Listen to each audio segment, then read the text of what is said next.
Jolly, speak for like 3 seconds about something important to you. When I was 7, my uncle came into my room. Okay, good. That What? never. Why are you laughing? That because we had the same uncle. Oh God.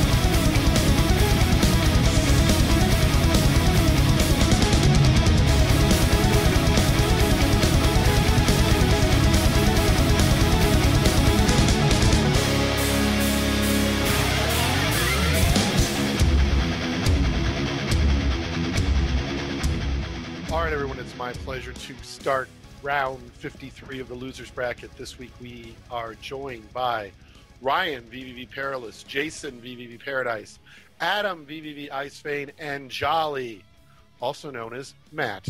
VVV Jolly, welcome. How are you tonight, sir? I'm doing good tonight. Thank you for having me. Adam, how are you tonight?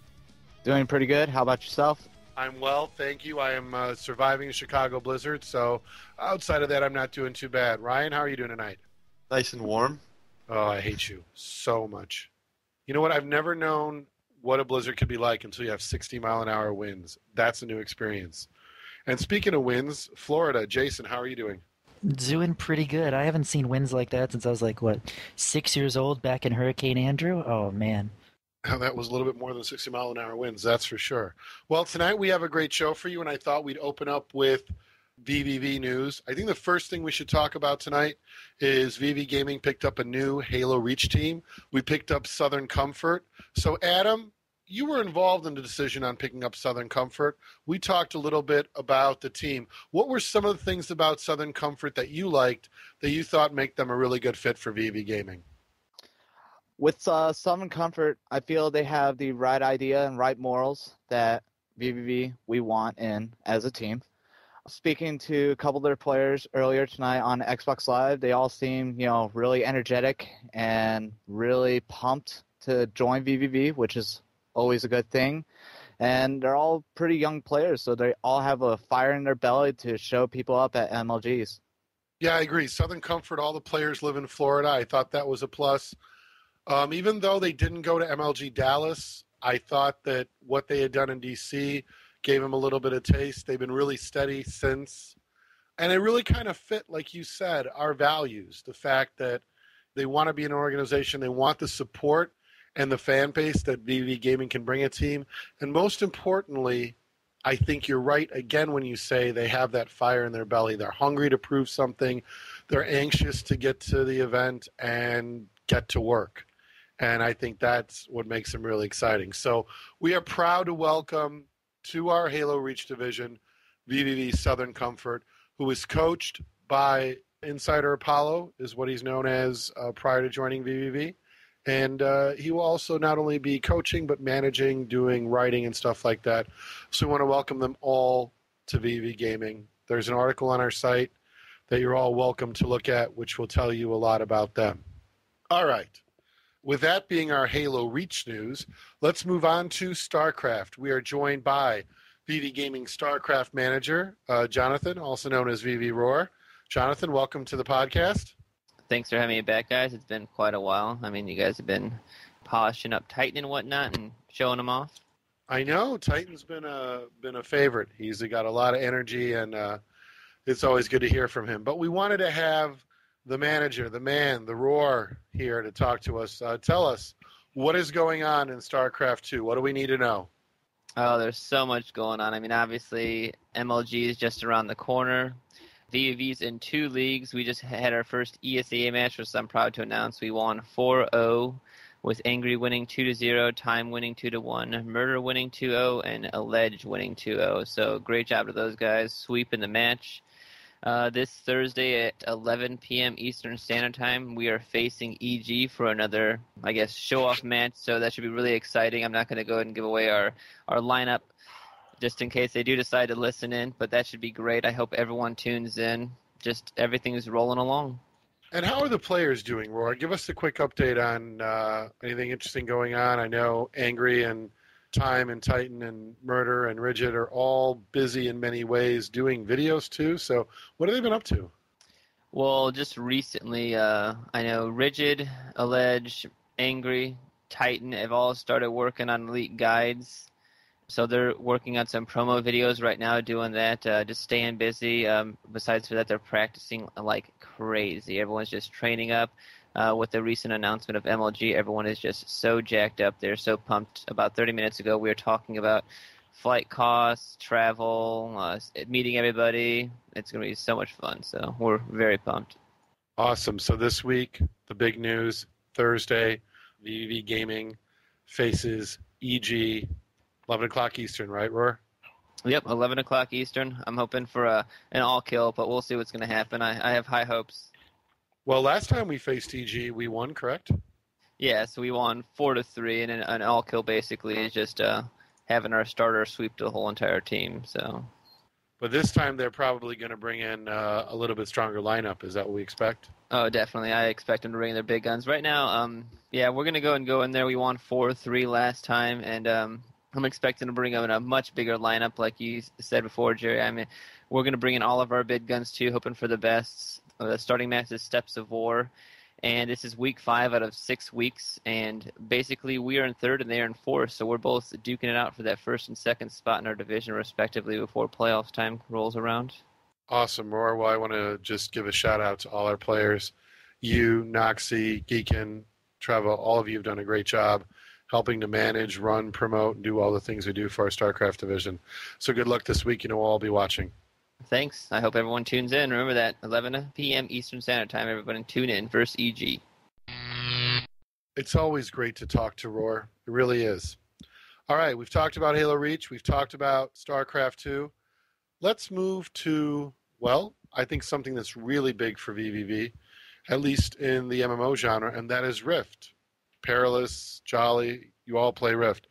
So we're going to start with you, Matt. Give us your overview. Beta 5, you've played Rift a little bit. What are your thoughts? Randy. Oh, yeah, Randy the Rogue. It's been too much fun. VVV's guild has been exploding. Briarcliff, great server if you're on Defiant. If you're a Guardian, I'm sorry, you're not going to have much fun playing this game. Aside from that, the game's top-notch. Been really, really impressed with it so far. It's so much fun. It keeps you moving, keeps you excited with the dynamic world events. PvE solid, instances are solid, the war fronts are fun, people are constantly ganking each other. The tempo of this is unlike any MMO I've ever played. It really keeps you on your toes and keeps you moving. We've had a lot of excitement, a lot of fun. Can't wait for the next beta. People are literally clawing out their eyes waiting for the next beta. I don't know. Perilous, you're not very good at the game, but what do you think? Ouch, you're not good, kid. You're not good. This is probably the first time that I have been around so many people playing the same game at the same time at an MMO where we can talk on Mumble. That is honestly the reason why I love this game. There's so many people playing it, and in my opinion, an MMO is only as good as the people you have playing with you. So if you have Rift and you're a Guardian on Briarcliff, which is the best server, we dominate the Guardians, I urge you to join VVV's guild, come on Mumble, chat us up. Right now we have probably 20 deep in the Rift channel, just like going crazy, talking, and really waiting for the beta to come out. Again, beta 6. Yeah, it's awesome. The thing that I really like is in between betas, people are talking about their builds. And I think, just to give everybody an overview of Rift, I mean, I think a lot of people are looking at this going, I'm maybe not really an MMO player, or should I try this? There is no better way to learn an MMO than being in a guild like VVV Gaming that knows what it's doing, can help you develop your character, help you in player versus player combat, help you gear up, help you learn to craft, be part of the economy, be part socially of the community. One of the best things that I noticed about Rift is that what Jolly just said, when Jolly said the world is dynamic, for those of you who don't know anything about Rift, In most MMOs, you get quests, you run around, you kill things, you turn quests in. And in Rift, that element of an MMO is in the game. But what also is in the game are these rifts. So literally, where there might be a small campsite where you're talking to a merchant, right there a rift can open and the ground will change in front of you and monsters will pour out of this. And all of a sudden you and people who you don't even know have to band together to fight this, or you're not going to be able to heal or talk to a merchant or do the things you need to do. And it sets a tempo, just like Matt was talking about, that really keeps you moving. And it almost forces you to work with people in an instant, like in a moment. You don't, there's not, oh, you want to party up, do this instance, do this dungeon. It's bam, if we want to do the things we're doing in this area, we're going to have to work together. And I think that in itself has made Rift really fast-paced. And I think for a lot of people out there, I know, Jolly, you've played Ion. Ion can get very, very grindy. For those of you who play WoW, I'll agree Cataclysm has changed some things, but for the most part, you're leveling to 80, hoping to sort of get in at the end game. Rift is nothing like that. You are involved literally from the beginning. Things are changing around you. The very world you live in is dynamic and always changing. Yeah, and another nice thing I noticed was you don't have to be the highest level to be a factor. In this game, I mean, level 24, playing level 29s, you can still kill them. They're not gods on the battlefield. I mean, it really is. You feel like you're a part of the world and you're really helping out, whether it's PvP or PvE. Whatever's going on, you feel like you're in it and you're making things happen around you. Jerry touched briefly on one of the things that makes the game so special. The customization of your character is basically, for all intents and purposes, endless. You can make your character whatever you want it to be. But with that being said, one thing I really like about this game, you cannot stand alone. If you want to really get some of the quests done, if you want to be able to stand against these rifts that are opening up, if you want to be effective in the PvP war fronts, you have to work as a team and you have to have multiple classes. Otherwise, you will die. It really, really forces that kind of community atmosphere and the teamwork in an instant. You have to get that team together because otherwise you cannot stand alone, which I think is ultimately what MMOs are all about. They're about massive multiplayer experiences. So overall, this game is getting really high marks. I've heard no bad words about it from anybody we've played with. And we have some pretty seasoned MMO veterans. Everyone's been really happy with it so far. I'm excited for the next beta. Yeah, I want to also add something to what you said about the ability to almost create whatever class you want. So that everybody who may not be familiar, there are basically 4 archetypes. If you've ever played a fantasy MMO, you'll be familiar with them. Cleric, warrior, rogue, and mage. But that's about where it stops. On the surface, you get 8 what are called souls inside each of these big archetypes. And these souls are kind of like your class. For a given build, you can have up to 3 souls. So as an example, as a mage, you could be a pyromancer, warlock, elementalist, and put points into those 3 souls, and that makes your character. The really interesting part is it doesn't stop there. You get 4 builds. So it's almost like you get to quad spec. So in each of these roles, you can create, variations of your class for PvE, PvP, solo. And in every archetype, you have people who can play various roles. And what I mean by that is you can create one role for tanking, one role that is DPS, one role that is healing. I mean, for example, Perilous, you play a bard, and a bard is a healing support rogue. Is that not right? That is very correct, and we play awesome music to do it. You have anthems. What else do you have? Motifs, we have anthems, right? motifs. We got fanfares. Pretty much any trumpets or anything like that you hear running around, that is a bard healing, doing damage, giving you mana later on in leveling.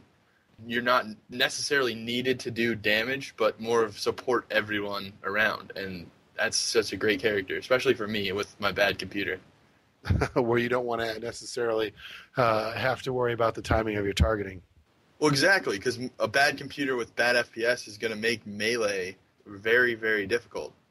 And I think that's something also, as we talk about this, when you have these 4 roles, there are, as we just pointed out, rogues who heal. There are clerics who tank in the Justicar Soul. There are mages who can heal in the Chloromancer. This game is one where no matter what you want to do, you probably can do it in your archetype. I highly encourage everyone to ask one of the Rift players for a VIP beta key, explore the game. If you pre-order it now, you'll be invited to every beta.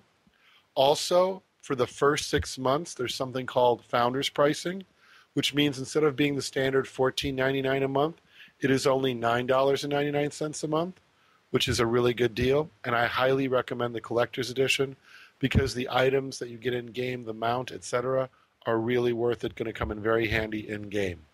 So if you're wondering why we're all in the Rift channel all the time, it's because the game has been this engaging, this much fun, and I highly encourage everyone to get involved.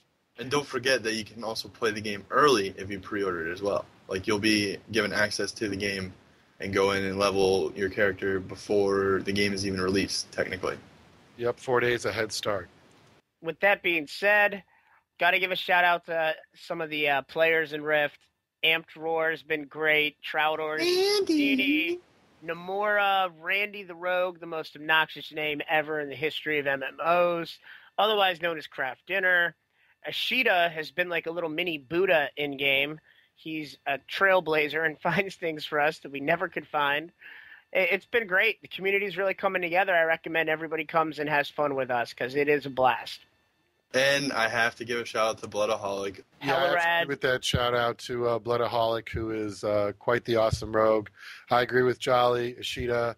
Thank you so much for being not just a Buddha or a monk, but a literal sage, someone who can explore and discover things at a rate that's added enormous value to us. I also want to give a shout out to Avi. Avi has been the kind of player that keeps everybody's spirits high. No one can make trumpet and bugle sounds quite the same way that Avi can. I want to give a shout out to Doomhammer for being an evangelist for this game. His activity on the Rift forums, the level of attention to detail he does on builds is awesome. Celeste, Lithium, or Blazik. I mean, the list goes on and on, guys. It's a great group. Metaphor, Toxicity. You're absolutely right. The list does Syntac. Yeah, we could go on forever. So we just want to shout out to everybody. Play Rift. Join us. It's going to change your opinion of an MMO if you've never played it before. We mentioned a while ago that we'd be having him on. From one Jason to another, I'd like to welcome Mazsik to the Losers Bracket. Sir, how are you doing today? I'm not doing too bad. How about yourself? Doing pretty good. I know it's been a long time coming. We've been talking about it in a couple of the threads on the VV Gaming forums for a while now about trying to get you on. For those who do not know who you are, can you please tell our listeners a little bit about yourself, what game you play, your competitive gaming background, and what you do school-wise, job-wise, anything about you? Give us a little bit of details about you. Okay, well, my name is Jason Vaughn. On the circuit, I'm known as Coach Mazsik. I've coached for a few different teams that have received many different honors of winning tournaments and championships. Started off my whole thing with Triggers Down, Believe the Hype, and then now currently I'm the coach of Final Boss, current 2010 reigning national champions for Halo 3. As for what I do outside of gaming, it's for Halo 3. I do my own school here at Santa Fe College in Gainesville, Florida. I have a job, work at Walmart just for funsies. That's what I do. Awesome. Now, a couple of episodes ago on the Losers Bracket, we had a good buddy of yours on the show. It goes by the name Boss Nasty. And I know that you guys have had a couple of run-ins in the past. Maybe you could give our listeners a little bit of the details of what's gone on between the two of you in the past. Well, basically, me and him have had kind of a bunch of disagreements with each other. He kind of insults a lot of pretty much every single coach on the circuit by saying that we're not really worthy of our title. But in layman's terms, it's just what MLG was giving us. No coach came in and said, "Oh, I want to be a coach." So, they were given that title. It's not really the title is that important to me, but it's important to him. He thinks he's worthy of a title that he really gave himself. So I guess I don't understand why he's trying to tell me that I'm not worthy of the title that was given to me by someone else. But basically, that was my whole disagreement with him, saying that he believed it wasn't the same, but it's whatever for him. Well, let me hop in here and ask you, Coach Mazsik, what is your primary fascination with him? What got you to the point that you said, you know what, I need to make videos, I need to say something? Why not just ignore him? What made you say, I need to address this? Well, he started calling out people, actually me by name and Flamesword by name, and it just finally got to a point where I'm like, look, if you're going to sit there and use me by name and say that I said certain things in interviews that I've done in the past, then I'm going to sit there and at least set the facts straight for you as well. I've been told by a lot of people I shouldn't waste my time on it, that he's just ignorant to what anyone else says. But actually, after going in and talking to him with Ace and, a few other pro players, basically we realized that this guy is just kind of on that helpless level of you just never going to be able to reach him. He'll interrupt you and just not let you speak, and just I think everybody heard it on the interview he had with you guys. It's just not really easy to work with. Just has his own idea of what he is, and there's nothing you or anyone can say to change that. Yeah, I found him to be living in his own world, which was really interesting. Normally I would rant if I had an actual ounce of respect for him, but I just was sort of more or less stunned. And, one thing I did like about your video, and one of the reasons we wanted to have you on the show, was because the danger of Boss Nasty is telling people that he can provide this service, setting their expectations and their dreams that they can become something. But like you said, the reality is not what he's selling. You want to talk a little bit about that danger and the way he sets expectations? Well, basically, he goes around telling people that he can turn you into, a professional gamer making a living in gaming. All you got to do is sign this thing, make it through his appeal process, and then once you're in his house, then he'll train you to be the best. But the thing is, people are not really looking too much into what this guy has done or who he really is. He's only gone to 2 events competing-wise. He played with Nomad in the Call of Duty tournament, and then he went to, Dallas, and he went to another one just to spectating, just to getting a feel of it and trying to network himself. But he basically just is going out there saying that he's got all this knowledge of shooter games. And what me and Ace and a few other people tried talking to him about was where did you get your knowledge? And he says that he acquired it through his own playing games and stuff. And he thinks that he knows more than the people that are already making a living playing this game. Whenever you have someone that's out there just saying that they know more and that anytime all they got to do is pick up a controller and they could be better than any of these pro players, like he said to Ace, he said that he could be better than anyone else out there. All he had to do was pick up a controller and actually try to do it, but he didn't want to. I mean, it's kind of a person that's just naive to reality. People are very unfortunate to buy into this. I see a lot of people that are actually fairly decent sponsors, believe it or not. They're actually giving this guy money and giving him opportunities, and I'm thinking to myself, you guys could be investing this in a lot better ways. I mean, I just don't see how he's qualified to be going out, giving out ridiculous claims to be successful whenever he's had no true success. Well, that's one of the things we challenged him on, and he seemed to ignore that fact as if, because in his own mind he was something, he didn't have to prove it because he knew it, which was, one of those circular logical arguments. Let's talk about what you have accomplished as a coach and what you think the state of coaching is today in Major League Gaming. What do you think is going well? What do you think would help establish coaching to be more respected? We could start with the first one, please. All right. Well, basically, the way I've seen coaching happen over this past couple of years, it's really just expanded to where every team actually wants a coach now, which is nice because basically, in my eyes, what a coach truly is for a team is a coach is exactly what Boss Nasty says it is. It's a voice that's supposed to be there to keep your team calm, a voice that keeps you motivated, a voice that makes sure that you stay on top of the things that you're not supposed to have to truly focus on in games from moment to moment. It's basically like an assistant.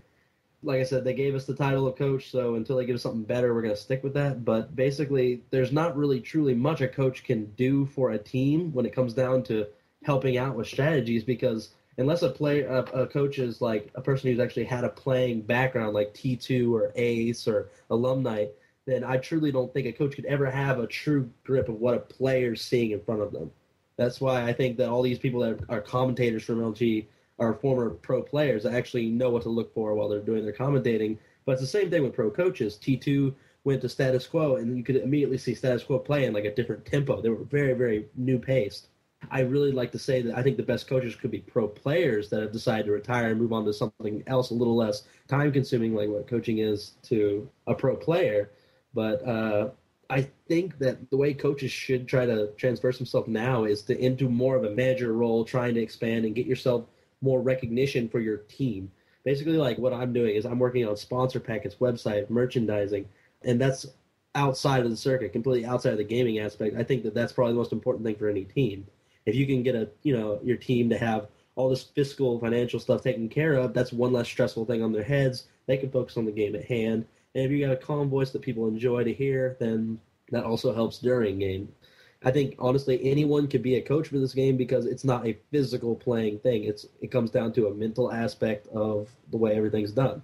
And I think it just comes down to the players knowing what they're doing. And, if you are a good coach, then they'll recognize you for it. And that's all that matters. What do you think hurts the coaching perspective? I mean, outside someone like Boss Nasty, but I think a lot of times some players see teams that are successful without a coach. They're skeptical, and I think part of it is that there are a lot of people who maybe don't do a good job coaching. What do you think are some of the things that would help make coaching sort of advance as far as its recognition and the value that players see from a coach? What do you think will help? Well, like you said, there have been some teams that have been successful. One is 2007 Final Boss, whenever they went on a perfect streak, not losing a single game the entire championships. And then they did all that without a coach. And then they won the opener for Halo 3 without a coach. It's been shown time and time again that a coach isn't necessary, but it just provides a little bit of an edge at some time. It doesn't really, I wouldn't say a coach is a deciding factor in a match by any means, but it can have a little bit of an edge for any given team if used in the right way, having a good coach. A lot of coaches overdo what they're trying to do. They try getting in there and telling players what they need to be doing, and basically, in my eyes, I think coaches, if they want to really just be good for the team, they just need to ask their team what they really want, what they'll be doing for their team. Basically, my team says, you don't need to make any true location call-outs. It's all, that's them. Basically, whenever they hear a voice making a call-out, they just voice recognition, look at that spot. If I make a call-out, it's there. Like, if I make a call-out that, let's say, Victory X doesn't see, then they'll acknowledge it. But it's not one of those call-outs where it's going to be paid attention to as much as one of their. They're just used to their voices that much more than they are mine. So my voice is more of along the lines of sort of like, you're on a flight, you're trying to get to your destination, and you hear the captain come over and say, by the way, we'll be there in 15 minutes. Sort of like that. Do you think there should be a process by which coaches are certified or in some ways qualified to be a coach? Or do you think that's just an extra administrative burden that is not necessary?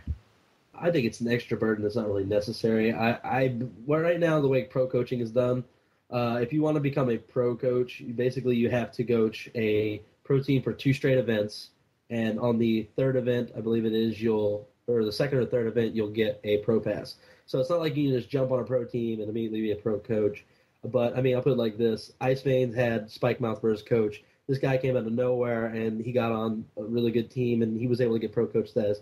It just comes down to whether or not you honestly have the personality to be around a team. If you have a very humble personality and you are willing to learn, then that's what makes the true mind of a good coach. You can do anything you want. You just got to put your mind to it. Well, Jason, I know you're busy. I want to thank you a lot for being on the show, and we want to wish you and Final Boss the best of luck in this 2011 season. Oh, I appreciate it. Thanks for having me.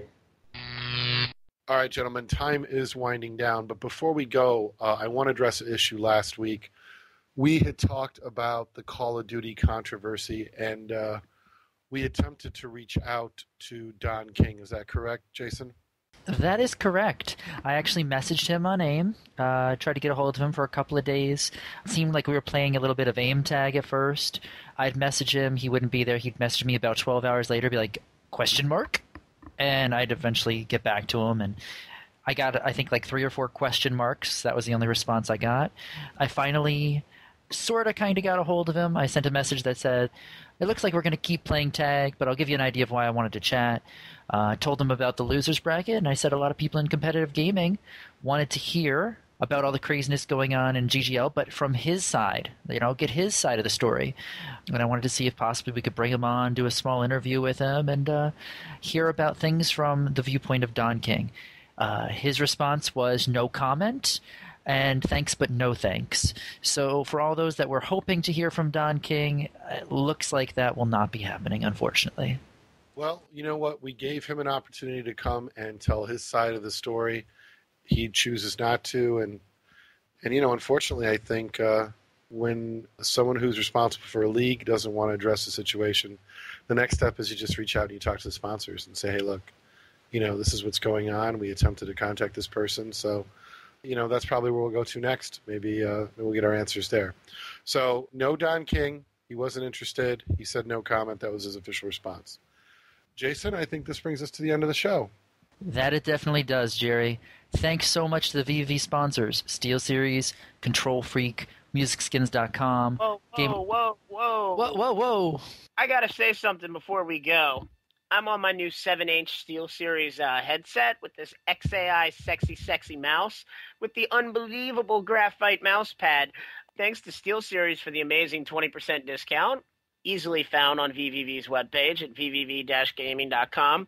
But this stuff is sick. Check it out. Sorry. Back to work, Jason. Oh my gosh, I feel like Jolly's going to whip me, and if he did, that'd be kind of hot. But no doubt, it is back to the outro of our show. Thanks to the VV community for their feedback and support. Thanks to all the competitive gaming community. We got a lot of feedback on the last couple episodes, and we're really thankful that you guys are listening. Be sure to stop by our podcast homepage, vvgaming.podbean.com. Also, you can subscribe to us on iTunes. There you can find the information on both of our shows. That'd be Directional Influence, which is, of course, our Brawl podcast, and the Losers Bracket, this show right now. Before I forget, I also got to throw a big thank you out to the providers of our intro and outro music. That'd be the band Power Glove. Check them out. Latest CD, Saturday Morning Apocalypse. Absolutely phenomenal. You can throw us any emails, any suggestions, ideas, anything. The Losers Bracket at vvv-gaming.com. You can send us a tweet if you'd like. On Twitter, we are simply known as Losers Bracket. Rift 2011, act like you know. Hell yeah, Rift in the house.